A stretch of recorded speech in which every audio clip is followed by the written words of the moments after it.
ഒരു ബിഷു ഒരു വജ്രം ഉയർത്തിപ്പിടിച്ച് താൻ ഒടുവിൽ ആ നിധി കണ്ടെത്തിയെന്ന് എല്ലാവരോടുമായിട്ട് പറഞ്ഞു. നിധി ഇരിക്കുന്ന സ്ഥലം വെളിപ്പെടുത്തിയ ഉടനെ തന്നെ അദ്ദേഹം അന്തരിച്ചു. ഒരാൾ ഒഴികെ ബാക്കിയുള്ളവർ എല്ലാവരും ആ നിധി തേടി പുറപ്പെട്ടു.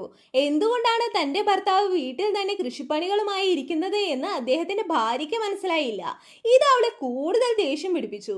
അധികം വൈകാതെ നിധി അന്വേഷകർ ബിഷു പറഞ്ഞ ഗുഹയിലെത്തുകയും അവിടെ വലിയൊരു നിധിശേഖരം കണ്ടെത്തുകയും ചെയ്തു.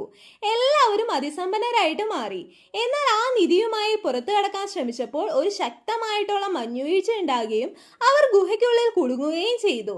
വസന്തകാലം എത്തിയപ്പോൾ അവർ നിധിയുമായിട്ട് പുറത്തു വന്നു.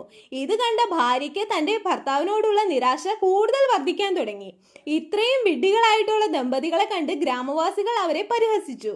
എന്നാൽ അവർ തിരികെ വീട്ടിലെത്തിയപ്പോൾ തങ്ങളുടെ വിളകളെല്ലാം നശിച്ചതായും വീടുകൾ തകർന്നതായും വളർത്തുമൃഗങ്ങൾ ഓടിപ്പോയതായിട്ടും അവർ കണ്ടു. കയ്യിൽ ഇത്രയധികം നിധി ഉണ്ടായിട്ടും ആ നഗരത്തിൽ ഒന്നും വാങ്ങാൻ കിട്ടുമായിരുന്നില്ല.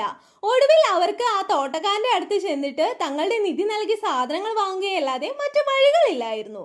ഒരു ചെറിയ കോഴിക്ക് പോലും അവർ ഒരു വലിയ രത്നം തന്നെ നൽകേണ്ടി വന്നു. അവസാനം മടിയനെന്ന് എല്ലാവരും കരുതിയ ആ മനുഷ്യൻ ഗ്രാമത്തിലെ തന്നെ ഏറ്റവും വലിയ സമ്പന്നനായിട്ട് മാറി.